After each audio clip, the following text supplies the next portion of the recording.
Welcome, world, to Life, Love, and Wellness Global, a worldwide wellness movement. I am Reverend Sandy Rogers, and as the creator of this historic event, it is my pleasure to welcome you. We come together to bring you this historic event. We have practitioners, holistic practitioners. We have medical doctors. We have spiritual individuals.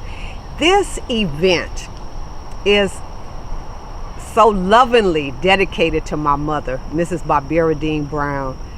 And my mother taught me like 40 plus years ago about the importance and the meaning behind herbs. And she would always say, we don't know what they putting in those pills, so you better not, get hooked on prescription drugs. And so we listened to Mom, but not all of us paid attention. My sister, bless her heart, was diagnosed recently thereafter with asthma, and she was prescribed prednisone, which is a very powerful steroid.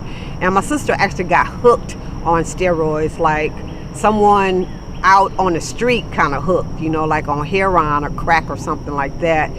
And so my mom and my sister are both on the other side, living in the other dimension, but they're upholding me, and this is dedicated to their memory. So we don't want to come and make you change your mind about what you're doing. We just want to provide information to you, something different, so that you have options to choose from, so that you're not stuck.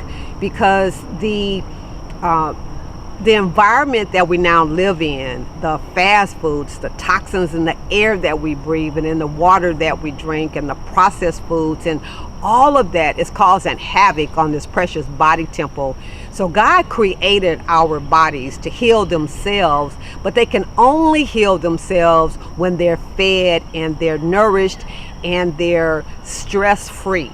And so the 60 or so or more experts that we have are bringing you this worldwide wellness movement in an attempt to share their testimonies and their information with you. So we have from age 14 on up. I don't even know what the oldest age is. I think 88 or something. So you see, that's a wide range of knowledge that we're bringing you.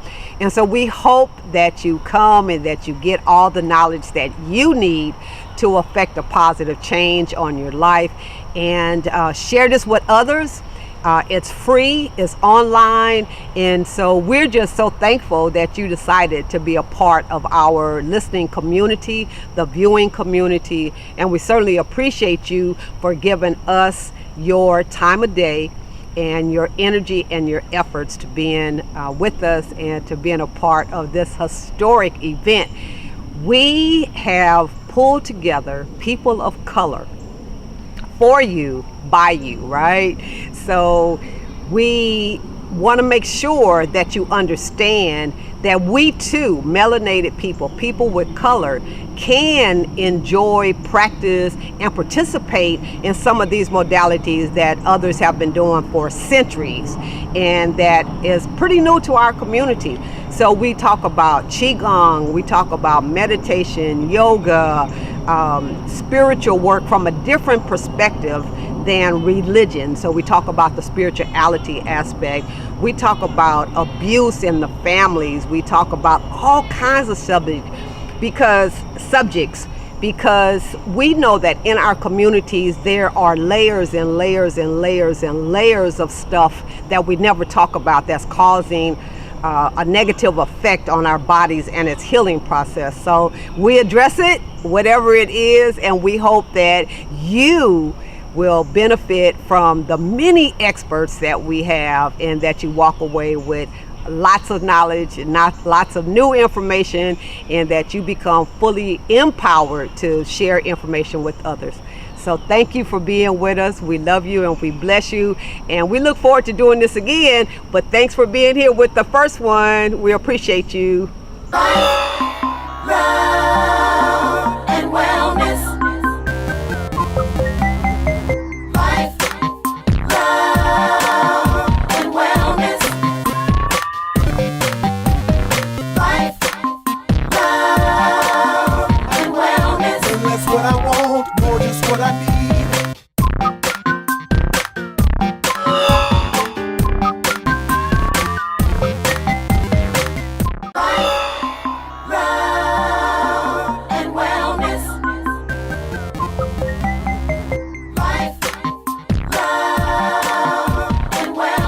Greetings and welcome again to Life, Love, Wellness Global, a worldwide wellness movement.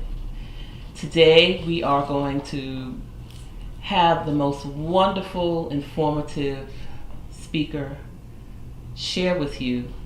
We have Charles S. Finch III, and until June 30, 2007, he was Director of International Health at the Morehouse School of Medicine. He's a medical doctor. He's one of those doctors that carried a bag and did house call for years. He's a 1971 graduate of Yale University and a 1976 graduate of Jefferson Medical College.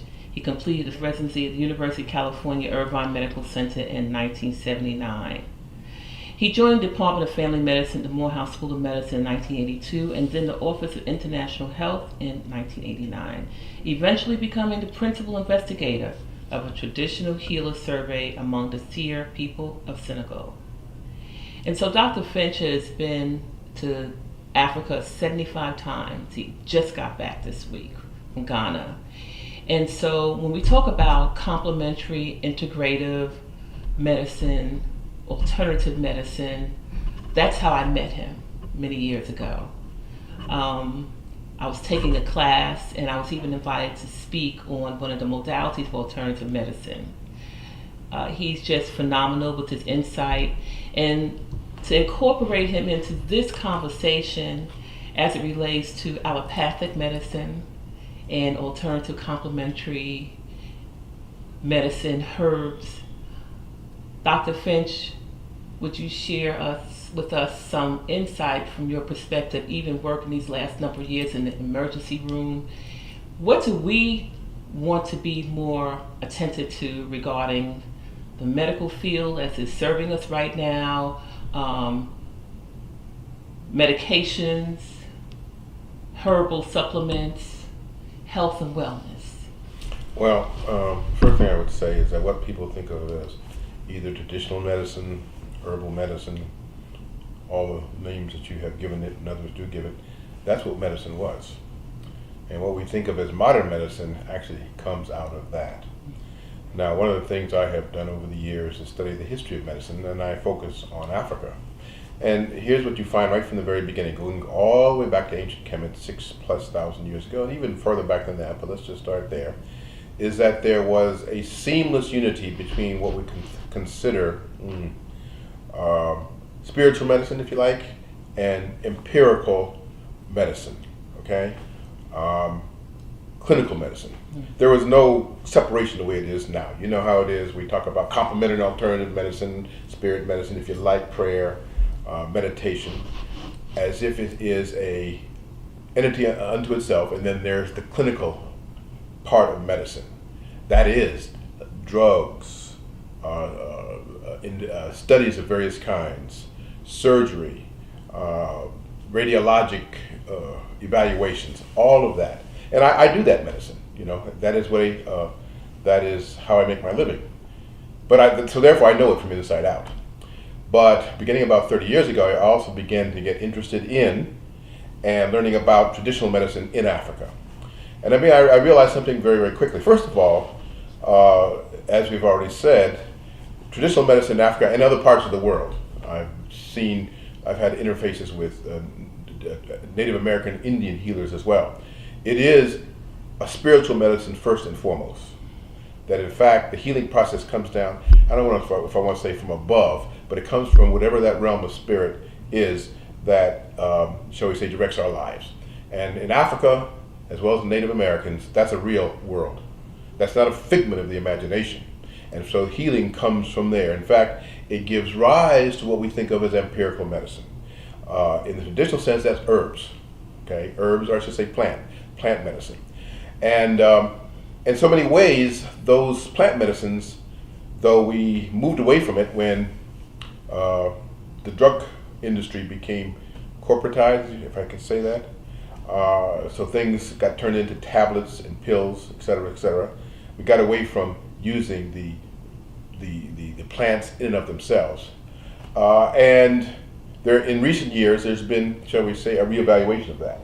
Okay, because there's one thing about plant medicine that you find out when you sit around and listen to the traditional healers, it's not like they don't just take one part of the plant, or they do take one part of the plant, for example, whatever that plant is. But in that plant, the leaves, the roots, and the stems might all, from the same plant, might all have different applications. They might be used to treat different things from one plant. And or you get certain plants work synergistically with one another. And the plants and the herbs work seamlessly with what we call spirit medicine. So if you're going to be in a spiritual frame of mind where medicine is concerned, you go inevitably into the plant world. And that's the other thing I learned very, very early in my involvement, is these traditional healers say when they walk out into the woods, they are talking to the plants. They don't do research or experiments in the way we commonly understand. They talk to the plants, and talk to plants, talk back to them. Trees, plants. It's a conversation. you know, that, and the plants will tell you, or tell the traditional healer anyway, who knows them, what you can use me for. And of course, they are very respectful of the plant world. They don't go around chopping. That's even now, I hate to see trees chopped down. Okay, that's a whole other subject. But there's an interaction, a seamless. The healer, if you will, the herbalist, you might say, becomes one with that world. And now, who among us historically was exactly that? George Washington Carver. That's what he was. That's what he used to do, you know. He used to get up at 3 or 4 o'clock in the morning, down there in Alabama, Tuskegee, and literally walk in the woods and talk to the plants. He was a natural, you know, and that's the thing about it. There are women mostly, but also people, men too, George Washington Carver being an example, who are naturally gifted. No one teaches them anything, and yet they still have a way of interfacing with that healing world through spirit and through the plant world. So even though I don't practice, people say, well, do you integrate that into your practice? I say, no, I can't do that. I would have had to have started something like that many years ago.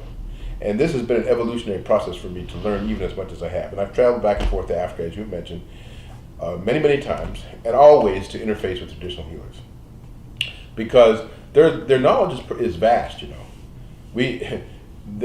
For example, some traditional healers know know the medicinal applications for as many as 200 to 300 plants, and or the multiple applications of one plant. So, and it goes all the way back to ancient Egypt, because their medical textbooks, of which a few fragments have survived, show us that. And yet it does not, as it were, negate what we think of as empirical medicine, because the ancient Egyptians invented surgery, at least surgery in the Western sense that we know about it. They used to practice what we would ordinarily consider neurosurgery. They knew the structure of the brain in exactly the way a neurologist today would know it. They knew what part of the brain controlled what part of the body. This goes now, we're talking about 6,000 years ago. The Edmund Smith Papyrus tells you that. More than 6,000 years ago, really. So there is more things under heaven and earth that are dreamed of in your philosophy. That's what Shakespeare. That's from Shakespeare, and it's true where medicine is concerned. Now, I don't discredit or dismiss modern medicine as such. It is, but I do make a distinction, and like I said, this is what I do, so I can't dismiss it really. There is a cure, and then there is a healing. A cure relieves symptoms, removes the offending pathogen, and makes you feel better. And I'm not, again, trying to belittle that. But what healing does, it transforms one. It's a transformative experience, because it brings the spiritual dimension intimately into the whole healing process. There cannot be, in the traditional sense, there cannot be healing without a spiritual intervention. And so there's a seamless unity there, which, even now, the modern world is kind of impervious. I mean, just unaware of. I mean, I'm not saying it's not as bad as it used to be. More people are kind of than ever used to be are more aware of this aspect of the healing work. But that's what interests me. What is the healing work? What is it you do that heals? Cure, and because when you heal, by definition, you cure. Yes. Healing doesn't necessarily proceed from curing, but curing always proceeds from healing.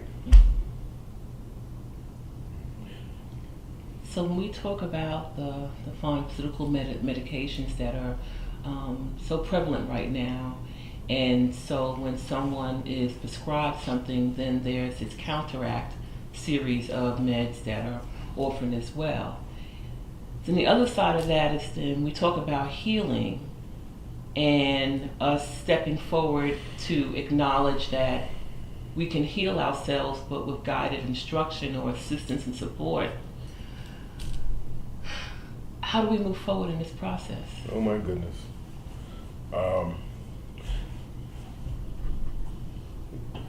But aside from step by step, you've heard me say that when you're talking about trying to transform the world that we live in, what you've heard me say over and over again, 500 years. 500 years. And that's everything. I'm not talking, healing is just one aspect of that. We can talk about relationships. We can talk about families. We can talk about interactions. We can talk about the dysfunctional things. Anyway, all the things that impact the way we live. And medicine and healing is exactly that. You're talking about, little baby steps, little by little, sometimes one person at a time. And it is true, I think I've said it, let me say it again, there are people who are natural healers. There are people who, for example, can naturally bring the spirit to bear on the healing process. Either we all know of or have grandmothers and great aunts who used to do that. No one taught them anything. And people used to come to them for what? To be healed. They used to know, particularly in the country, they would know how to use plants, they would know how to pray, and by the way, prayer works. If you are a sincere prayer, it works, yes. Even modern medicine has had to finally accept that. So there are people, women usually, who are natural healers. They don't have to go to medical school. They don't have to actually be trained. Most healers, though, in Africa, for example, are apprenticed. That's mostly what happens. But every so often, you'll get someone who has the healing gift, and there's nothing, you haven't figured out how they get it. They don't even try to figure it out. They are born with it. They are endowed with it. Spirit descends on them, and they have the healing gift. They can see, for example. They can see into you. As to they can see your aura, your energy, body, whatever you like to say, and see what's wrong with you and make a diagnosis just by looking at you, and know what is necessary to address it. And I've known individuals like that. I know that, for example, there's a group of Serere Saltigues, who are Serere priests, who came up with a 5-herb combination that was seen to effectively cure AIDS, although the people who are working with them won't use the word cure. But everything they do, everything that this 5-herb combination does has the effect of curing AIDS. And that's under the auspices of Dr. Eric Bodosu, who lives in Senegal but was originally from Benin. He's the one who was interacting with these group of healers, and they came up with this 5-herb combination, which they call Metraf-AIDS. This Metraf-AIDS has been patented, trademarked, but it has not found widespread, application. Why? Because they make sure that no drug company is going to grab it and use it to make $1 billion. So mostly you can get it, but you have to go to Africa to get it. And it's been proven and demonstrated. It has been subjected to drug trials and lab investigations, and even a friend of mine named Dr. Vincent Craig Bond, in Morehouse School of Medicine, has worked with it. And it does exactly what it says it's supposed to do. And that is to, if not, it removes all the symptoms of AIDS. It raises CD4 counts, eliminates the virus, But they won't say cure because they know that if they say it's a cure, they know all that's going to do is bring down trouble on their heads. So they won't say cure. But neither will they let drug companies get their hands on it either. So they trademarked it and patented it before they put it out there. So that's an example. That's a 5-herb combination from a place called Fatigue in Senegal. That's just one example we can name, and you could go on and on like that. In fact, modern medicine was originally herbal medicine anyway. What we think of digitalis, that comes from the foxglove plant. Aspirin comes from the willow plant. There's one other thing. There's a lot more like that. A lot of the medications that we now take for granted came out of the plant world and were known to be effective. And then the pharmaceutical industry, as it developed, want to take these plants and they want to take the active ingredient. And they take the active ingredient out and then they patent that. Well, they weren't going to be allowed to do this with meth traffic AIDS because they would have. So these are just small examples of the manner in which herbal medicine can and does impact health on a wide scale. So, Dr. Finch, when we look at the big picture of what this webinar, what this intention is about in wellness in every aspect, we're talking about behavioral health, physical health, medical health, family health, wellness. If you were asked to just, from your thoughts, from your knowing, a summation of what we might want to consider reconsidering and how we're moving forward to be healthier and to be more well. I don't think I have anything to add that hasn't already been examined, talked about, written about, okay?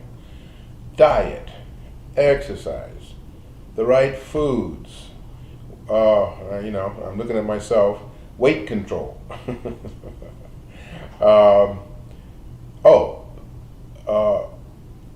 Get rid of stress to whatever extent you can. Whether it's through meditation, exercise, however you learn how to remove stress from its impact on your life. Now, this is America. You walk out your door and, life is stressful. I get stressed out 3 times a week when I have to drive up to Norcross to the clinic where I work because that traffic has gotten to be horrendous. And yes, I can feel the stress building up in me trying to negotiate because these people are driving crazy out here. Okay, my point is, you say, well, what does that have to do with what we're talking about? Those are stressors. Yes. And these are mental health issues as well, and they also impact physical health. Hypertension, for example. The relationship between stress and high blood pressure is by now so well established that we don't even have to argue the point anymore. Not to mention mental health. And so many people come in to see me for what seem to be just medical complaints, with half of them always have some kind of psychodynamic problem going on of one kind or another. There are a lot of things that I think about and cause me concern. And one of the big ones, if you're talking about people of African descent in America, is what has happened to the family. And continues to happen with the family. Excellent. So you can think of 25 reasons, 25 things that are wrong with African Americans.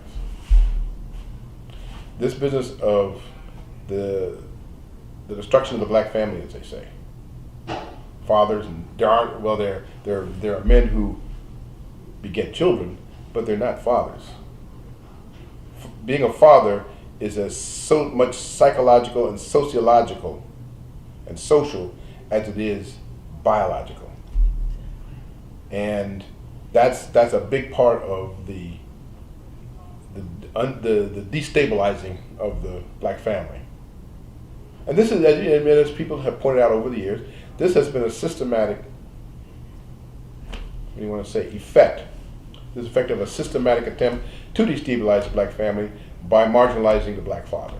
And of course, what does that do? Then there's a whole lot of marginal men out there doing crime, or just not supporting their families, not supporting their children, just not being in the family constellation, in the family mode.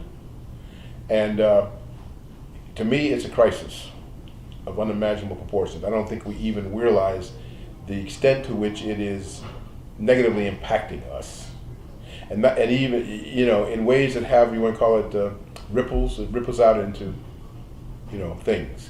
And I listen to a lot of people without even asking them, and they all talk, and the way they talk about their lives is clear. The father is not there in the house or in the family or in the relationship. Over and over again, I hear that. And that, of course, that makes me look at myself. I says, okay, are you at least in some minimal way doing what you're supposed to do you can't just talk about other people and not look at yourself. But the point is that I would say the crisis of the black family is a crisis of the black father, or the lack of same. And to me, I think about it every day. And I would say, if a man can only claim one accomplishment, I was a good father, he doesn't need to have any other accomplishments at all, to his credit, at all. If he can say that, then he has succeeded in life. And we're talking honestly right here. Right, exactly. How many men can say that? I mean, I'm not saying they're absolutely, totally absent, they're not out there, but we're just talking about numbers and percentages. How many situations I'm talking about do you know about? We could spend the next 2 or 3 hours talking about that subject, each one of us. It's true. I mean, if not about ourselves personally, about people we know. And so it sets my teeth on edge. And so I try to not let it, get into my head, because I'm trying to keep my stressors at bay. I just had my 70th birthday. Congratulations. Back in February. And I said, well, that's kind of a milestone, and you can't pretend anymore. Yeah, you're an old man now. You can't, that's what you are. So, live it, be that. And which is fine, because I've got 8 grandchildren and expecting 2 more. So, it works out just fine. But if I had to say one thing, the crisis of the black family is the crisis of the black father. Now, some people can say, well, that's just a little too simplistic. Maybe. But if you can show me anything else more devastating than that issue, I'd like to hear it. Well, Dr. Finch, you're a father of 7. I am. Thank goodness they're all grown into adulthood. Without too many scars, I don't think. And 4 of them are married with children of their own. So it has it's been fine. And of course, grandchildren. See how he lit up with the grandchildren piece? Special. Absolutely. Is there a course of action that you would recommend? Yes. To get us back on track? You're asking me that, right? Yes, sir. You got to take. Okay, since I'm talking about black men and black fathers, you got to take them in hand and train them and retrain them at any and every age. Start at age 7, and or grab them at age 25, grab them at age 55, and because there's a couple of us who talk about adult rites of passage, for example. Get them. I don't know how. Let me just put it like that. Get them and start the process of retraining, re-education, re-socialization. And even if you're only talking about, even if you can only get a relative few, start there. And I mean, be serious about it. And you can't get discouraged by a lack of success. You can't let success determine whether this is worth doing or not. You understand what I mean? Many things that you do that are absolutely necessary are not necessarily going to turn out to be successful in the way that you would understand success, and yet they have to be done anyway. You don't use success as a measure of the necessity or importance of doing a thing. But you do it. You have to do it, and that's I think. And then the men have to do it to these men I'm talking about. Get a hold of them. Is that the word I'm trying to use? And start the process of re-education, re-socialization, rites of passage, into you're really having to almost retrain men how to be men. Good Lord. Sounds like a contradiction in terms, but there it is. We don't know. We don't know, or lost it, or we've forgotten, or something. Or it has been the whole situation, the whole system has made us lose it, and it's a mental and psychological crisis, mostly that. Now, there's one thing I'm noticing. I'm saying, what's going on? And I'm saying, this is nice. I'm over and over. I'm watching. I'm seeing a lot of black men on the street walking around carrying babies. I think they're obviously their children. Is this something new, or is this just something I'm noticing for the first time? But I see it. I say, well, if this is a new development, then maybe there's hope. Now I'm seeing a lot. They're walking around with young children and carrying young children. I saw one today. And my first thing I said, now wait a minute, is this really a phenomenon, or are you just noticing something that's been going on all the time? What, I don't know. I can't say. But it's coming to my attention, because I see it a lot now. And I said, well, I don't want to overinterpret what this means, if in fact it is a phenomenon, but I like seeing it. They're carrying young babies, anywhere from almost infants all the way up to 3 and 4 years old. I've noticed that as well. Yes. Wow. And I'm saying, I don't know what to say. I don't have an expert. I don't know what that means yet. I don't want to overinterpret. You know what I mean? And I said, okay. Let me just keep an eye out, keep watching, observing, and see if this is just a misapprehension on my part, or is it passing fancy, or is this something that's really happening? What about with the women?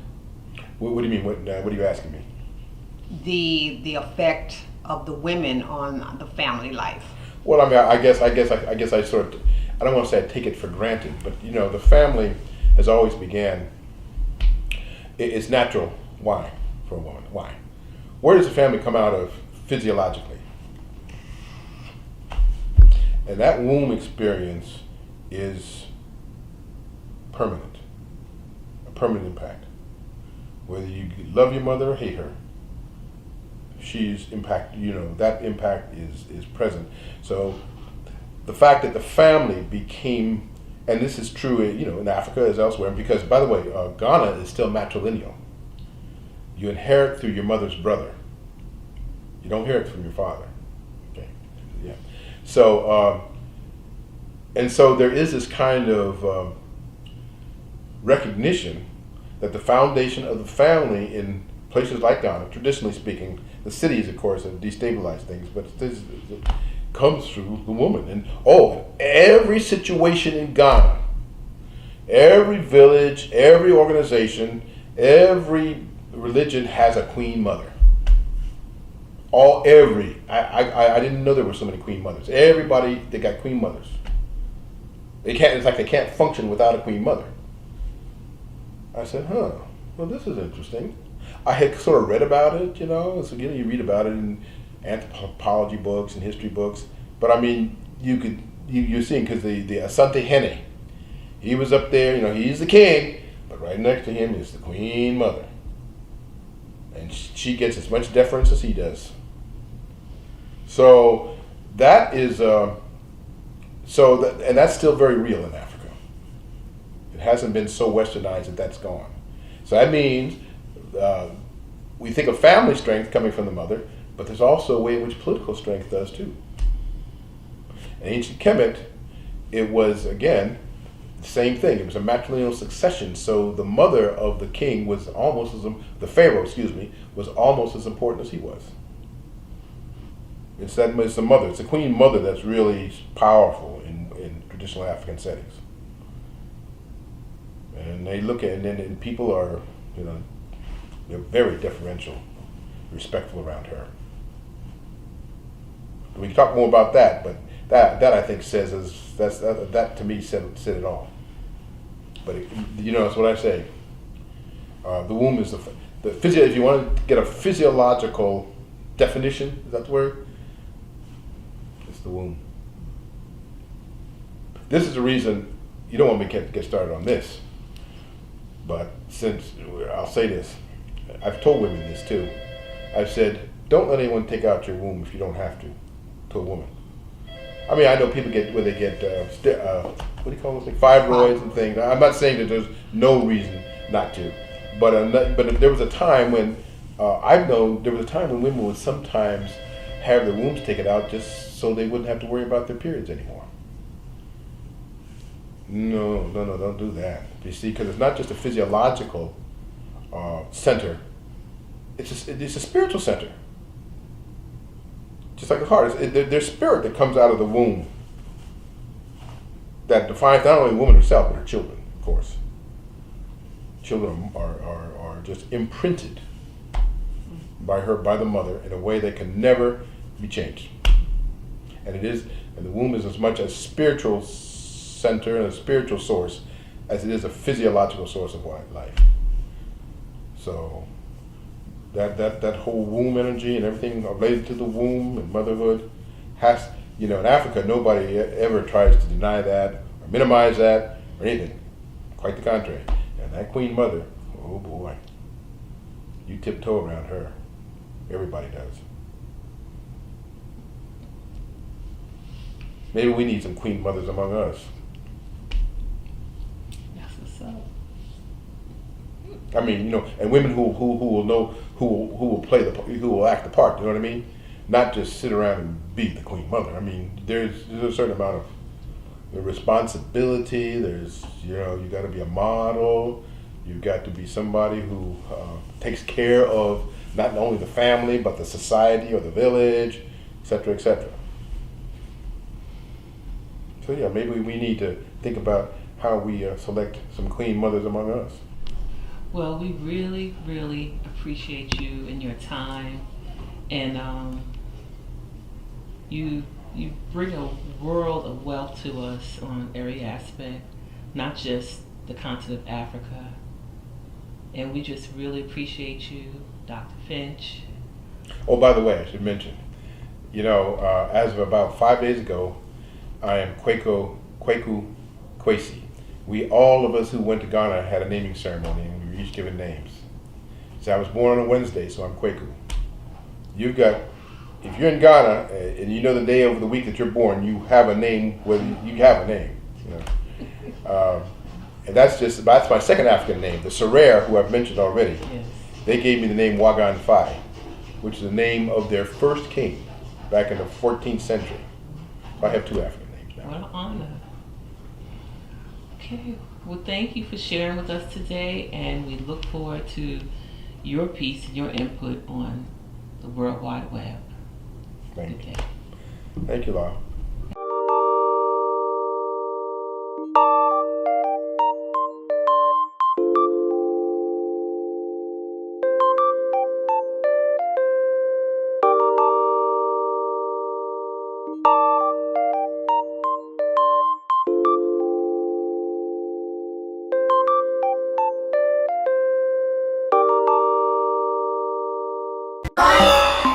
Love and wellness. Life, love and wellness. Life, love and wellness. And that's what I want, more just what I need.